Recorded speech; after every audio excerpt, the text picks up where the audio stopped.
ಇಂದಿನ ಈ ವಿಶೇಷ ವಿಶ್ಲೇಷಣೆಗೆ ಸ್ವಾಗತ. ಇಂದು ನಾವು ಎಐ ಚಾಟ್ಬಾಟ್ಗಳನ್ನು ಕೇವಲ ಸಾಧಾರಣ ಸರ್ಚ್ ಎಂಜಿನ್ಗಳ ಬದಲಾಗಿ ಅತ್ಯಂತ ಶಕ್ತಿಶಾಲಿ ಆಲೋಚನಾ ಸಾಧನಗಳನ್ನಾಗಿ ಹೇಗೆ ಪರಿವರ್ತಿಸಬಹುದು ಅನ್ನೋದನ್ನ ನೋಡೋಣ. ಲಾರ್ಜ್ ಲ್ಯಾಂಗ್ವೇಜ್ ಮಾಡೆಲ್ಗಳು ಈಗ ನಮ್ಮ ಬೆರಳ ತುದಿಯಲ್ಲೇ ಇವೆ ಅಲ್ವಾ? ಆದ್ರೆ ನಿಜ ಹೇಳ್ಬೇಕೆಂದ್ರೆ ಬಹುಪಾಲು ಜನ ಇದನ್ನು ಸರಿಯಾದ ರೀತಿಯಲ್ಲಿ ಬಳಸುತ್ತಿಲ್ಲ. ಹಾಗಾದ್ರೆ ಈ ತಂತ್ರಜ್ಞಾನದ ಸಂಪೂರ್ಣ ಸಾಮರ್ಥ್ಯವನ್ನು ಹೇಗೆ ಹೊರತೆಗೆಯಬಹುದು? ಬನ್ನಿ ಶುರು ಮಾಡೋಣ.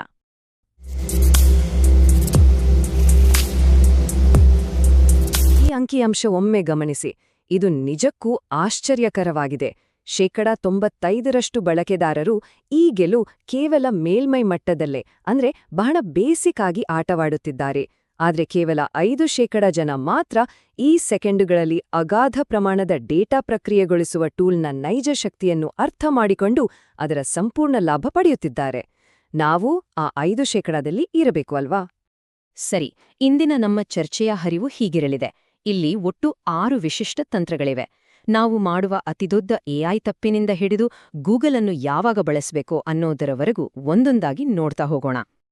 ಮೊದಲನೇ ವಿಭಾಗಕ್ಕೆ ಬರೋಣ. ಅತಿದೊಡ್ಡ ಎಐ ತಪ್ಪು. ಅದನ್ನು ನಮ್ಮ ಸ್ನೇಹಿತನಂತೆ ನೋಡುವುದನ್ನು ನಿಲ್ಲಿಸಬೇಕು. ಇದು ಬಹುತೇಕರು ಮಾಡುವ ಮೂಲಭೂತ ತಪ್ಪು.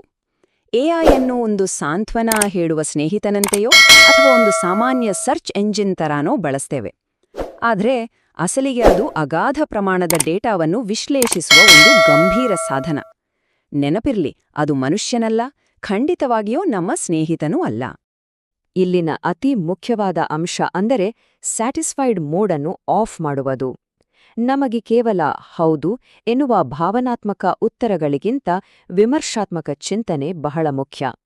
ಕೇವಲ ಮೆಚ್ಚುಗೆ ಪಡೆಯುವ ಉತ್ತರಗಳಿಗಾಗಿ ಕಾಯುವ ಬದಲು ಕಠಿಣವಾಗಿ ಪ್ರಶ್ನಿಸಿದಾಗ ಮಾತ್ರ ಇದರ ನೈಜ ಸಾಮರ್ಥ್ಯ ನಮಗೆ ಸಿಗುತ್ತದೆ.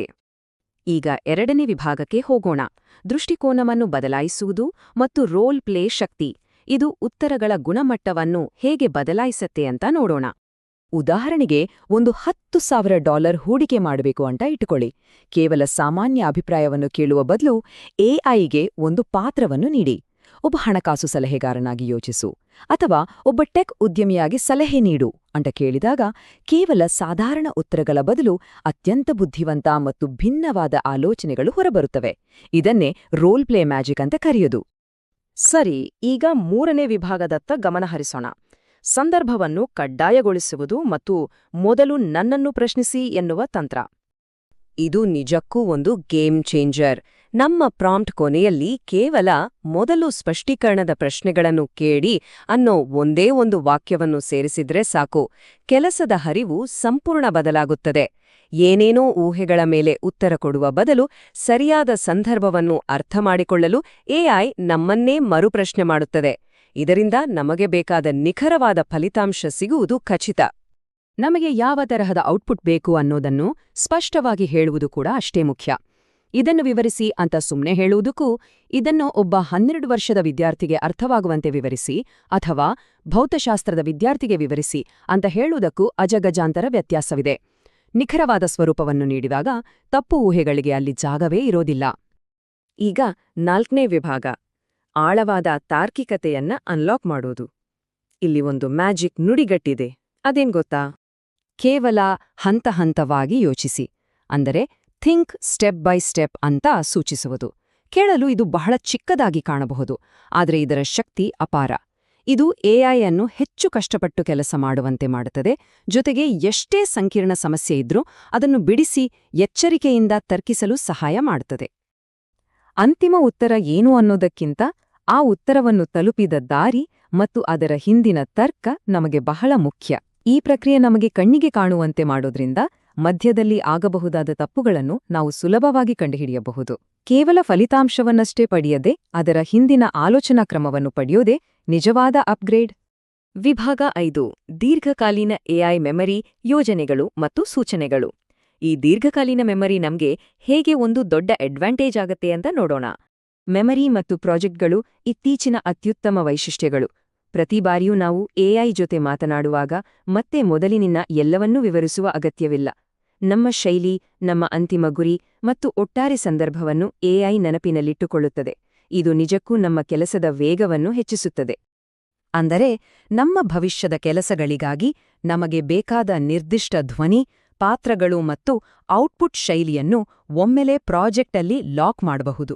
ಒಂದೇ ವಿಷಯದ ಬಗ್ಗೆ ಪದೇ ಪದೇ ಸೂಚನೆಗಳನ್ನು ನೀಡುವ ಬದಲು ಈ ರೀತಿ ಮಾಡುವುದರಿಂದ ಬಹಳಷ್ಟು ಸಮಯ ಉಳಿಯುತ್ತದೆ ಮತ್ತು ಕೆಲಸದಲ್ಲಿ ನಿಖರತೆ ಬರುತ್ತದೆ. ಈಗ ಕೊನೆಯ ವಿಭಾಗ 6.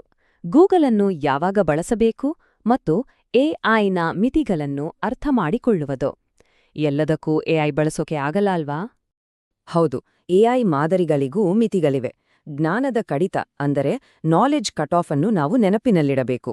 ಉದಾಹರಣೆಗೆ, ಟ್ರೈನಿಂಗ್ ಡೇಟಾ ಒಂದು ನಿರ್ದಿಷ್ಟ ವರ್ಷಕ್ಕೆ ನಿಂತು ಹೋಗಿದ್ರೆ ಇಂದಿನ ತಾಜಾ ಮಾಹಿತಿಗಾಗಿ ನಾವು ಕೇವಲ ಎಐ ಮೇಲೆ ಅವಲಂಬಿಸುವಂತಿಲ್ಲ. ಆಗಲೇ ನಮಗೆ ಸಂಯೋಜಿತ ವೆಬ್ ಹುಡುಕಾಟದ ಅಗತ್ಯ ಬೀಳುವುದು. ಹಾಗಾಗಿ ಅತ್ಯುತ್ತಮ ಕೆಲಸದ ಶೈಲಿ ಹೇಗಿರಬೇಕು ಗೊತ್ತಾ?